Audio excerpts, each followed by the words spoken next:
വരച്ചിട്ട് ധാരാളിത്തം കാണിച്ച കവിയാണ് ആര്?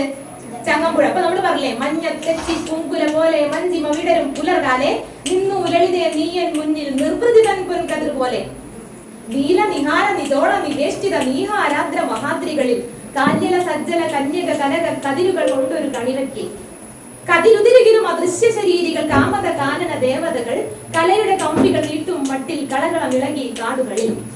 എന്താ അത്? കയ്യിൽ ഇങ്ങനെ ഉണ്ട്. എന്ത് ഇങ്ങനെ ഇട്ടുകൊടുക്കുക.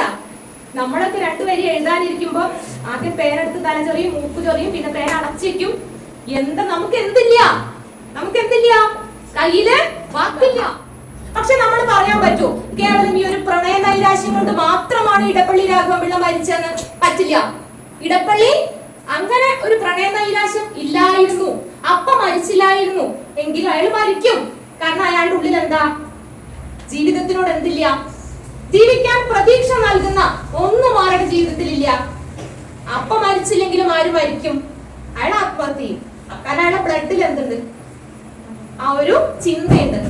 എഴുത്തുകളിൽ, അത് പല എഴുത്തുകളിലും പല കവിതകളിലും ഈ മരണത്തോടുള്ള ആ ഒരു സ്നേഹം, മരണത്തിലേക്ക് നടന്നു പോകാനുള്ള ഒരു താല്പര്യം അയാൾ പലപ്പോഴും പ്രകടിപ്പിച്ചത് കൊണ്ട് ഈ ഒരു പ്രണയം മാത്രമാണ്, ഈ പ്രണയം തകർന്നത് കൊണ്ട്, അല്ലെങ്കിൽ ആ ഒരു സ്ത്രീയുടെ തലയിലേക്ക് മാത്രം നമുക്ക് ഇയാളുടെ മരണത്തെ കെട്ടിവെക്കാം. മരണത്തിൽ ആരെയും നിങ്ങൾ എന്ത് ചെയ്യരുത്? കുറ്റപ്പെടുത്തരുത്. ഞാൻ സ്വമേധയാ മരണത്തിലേക്ക് നടന്നു പോവുകയാണ് എന്ന് എഴുതി വെച്ചുകൊണ്ടാണ് ആര് മരിച്ചിരിക്കുന്നത്? ഇടപ്പള്ളി. ഈ ലോകത്തിൽ, ഈ സുന്ദരമായ ലോകത്തിൽ എന്നെ ജീവനോടെ പിടിച്ചു നിർത്താൻ ഉതകുന്ന ഒന്നുമില്ലാത്തതിനാൽ ഈ ഭൂമി ഉപേക്ഷിച്ച് അന്നും ഇന്നും എന്നും അയാൾ കവിതയിൽ പറയുന്ന കാര്യം, ഈ ശാരദാകാശമാണ് എന്നെ കൂടുതൽ സന്തോഷിപ്പിക്കുന്നത്, ഭൂമിയല്ല. എന്നെ ആകാശമാണ് സന്തോഷിപ്പിക്കുന്നത്, എന്നെ മരണമാണ് സന്തോഷിപ്പിക്കുന്നത് എന്ന് പറഞ്ഞ് മരണത്തിലേക്ക് നടന്നുപോയ അകാലത്തിൽ 27ാമത്തെ വയസ്സിലാണ്. നിങ്ങൾ ഓർത്തു നോക്കണം, നമ്മളൊക്കെ ജീവിക്കാൻ തുടങ്ങുന്നത് എപ്പോഴാ? 10-30 വയസ്സാകുമ്പോഴാണ് ഒരു ജോലി വേണമല്ലോ എന്ന് നമ്മൾ ആലോചിക്കുന്നത്, വീട്ടുകാർ എന്ത് ചെയ്യുമ്പോ? നിർബന്ധിക്കുമ്പോ.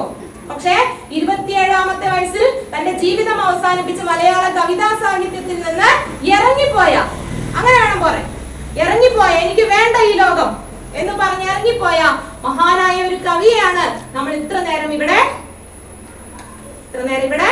സംസാരിച്ചത്. നന്നായി വായിക്കണം. ഞാൻ എന്തിനാണ് ഇടപ്പള്ളി രാഘവൻ പിള്ളയെ അനുസ്മരിക്കാൻ ആദ്യം ചങ്ങമ്പുഴയുടെ ഒരു കവിത ചൊല്ലിയത്? ഇപ്പൊ നിങ്ങൾക്ക് മനസ്സിലായോ? കാരണം ഇടപ്പള്ളിയും ചങ്ങമ്പുഴയും ഇടപ്പള്ളി കവികൾ എന്ന പേരിൽ അറിയപ്പെടുന്നു.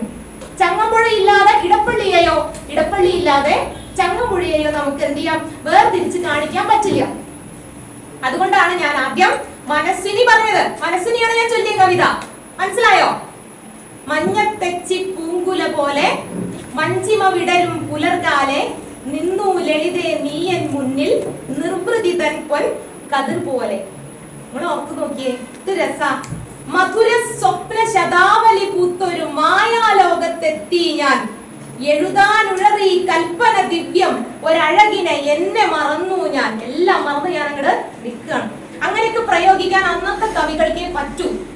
ഇന്ന് നമ്മൾക്ക് അത്ര പ്രയോഗങ്ങളില്ല, അങ്ങനത്തെ ഭാഷ നമുക്കില്ല, അത്രയും അനുഭവങ്ങൾ നമുക്കില്ല.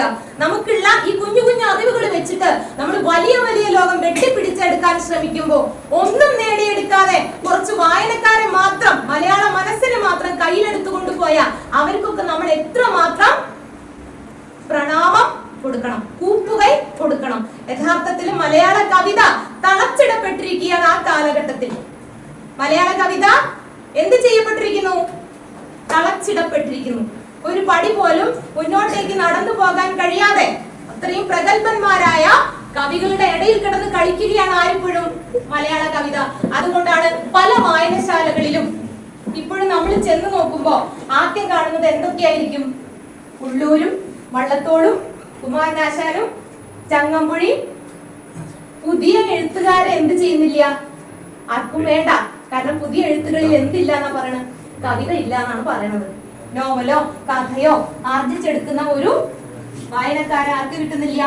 അതുകൊണ്ട് ഞാൻ എഴുതുന്ന കവിതകളിൽ നിങ്ങൾ എന്ത് ചെയ്യണം? വായിക്കണം. എന്താണ് എന്റെ ഒരു റിക്വസ്റ്റ്? അതുകൊണ്ട് 4 വരി കവിതകൾ ഇവരെയൊക്കെ പറഞ്ഞതല്ലേ എന്ന് ചൊല്ലിയിട്ട് അങ്ങോട്ട് അവസാനിപ്പിക്കാം. ഓക്കെ, ഏറ്റുപാടണം. അത് കട്ടതല്ല, അതിന്റെ റെഡി ചൊല്ലാം. ജീവിതം മനോഹരം എത്ര സുന്ദരം സ്നേഹമെന്ന നൂലിനാൽ നിത്യബന്ധിതം ജീവിതം മനോഹരം എത്ര സുന്ദരം സ്നേഹമെന്ന നൂലിനാൽ നിത്യബന്ധിതം സഹനമല്ല ജീവിതം പൊരുതി നേടണം സമരമെന്ന വാക്കുപോൽ ചടുല സുന്ദരം സഹനമല്ല ജീവിതം പൊരുതി നേടണം സമരമെന്ന വാക്കുപോൽ ചടുല സുന്ദരം. അതുപോലെ സമരം കൊണ്ട് വേണം എന്ത് ചെയ്യാൻ? ജീവിതം ഒരു സമരാണ്. നമുക്ക് പ്രതിസന്ധികളും പ്രശ്നങ്ങളും പ്രയാസങ്ങളും ഉണ്ടാവുമ്പോ അതിനൊക്കെ തരണം ചെയ്തിട്ട് നേടിയെടുക്കുന്ന ഒരു വിജയമുണ്ടല്ലോ, അതാണ് യഥാർത്ഥ വിജയം. അതുകൊണ്ട് യഥാർത്ഥ വിജയത്തിന് വേണ്ടി നമ്മൾ നിരന്തരം എന്ത് ചെയ്തുകൊണ്ടിരിക്കേണ്ടി വരും? സമരം ചെയ്തുകൊണ്ടിരിക്കേണ്ടി വരും. അതുകൊണ്ട് നിങ്ങൾ ആരും എന്ത് ചെയ്യരുത്, കുഞ്ഞു കുഞ്ഞു പ്രയാസങ്ങൾ ഉണ്ടാവുമ്പോ വിഷമിക്കാതെ തലയ്ക്ക് മീതെ വെള്ളം വന്നാ അതുക്കും മീതെ തോണി എന്നും പറഞ്ഞുള്ള ഒരു ആറ്റിറ്റ്യൂഡോടുകൂടി മുന്നോട്ട് പോകണമെന്ന് ഞാൻ നിങ്ങളോട് എന്റെ ഒരു അഭിപ്രായം പറയുന്നു. ഇങ്ങനെ ഒരു വേദിയിലേക്ക് മഹാനായ ഒരു എഴുത്തുകാരനെ കുറിച്ച് സംസാരിക്കാൻ ഇപ്പൊ അനുഭവ പറഞ്ഞതുകൊണ്ട് ഞാൻ വീണ്ടും അദ്ദേഹത്തെ കുറിച്ച് പഠിക്കാൻ ഇട വന്നു. അതിലെനിക്ക് സന്തോഷവും അഭിമാനവും ഒക്കെ ഉണ്ട്. നമ്മുടെ നാട്ടിലൊരു വേദിയിൽ ഞാൻ ആദ്യമായിട്ടാണ്. അപ്പോ ഇനിയും ഇതുപോലുള്ള വേദികളിൽ പങ്കെടുത്ത് സംസാരിക്കാൻ എനിക്ക് ഭാഗ്യം ഉണ്ടാവട്ടെ എന്ന് ഞാൻ എന്നെ തന്നെ ആശംസിച്ചുകൊണ്ട് വന്ന ഓരോരുത്തർക്കും എന്നെ സന്തോഷം അറിയിക്കുന്നു.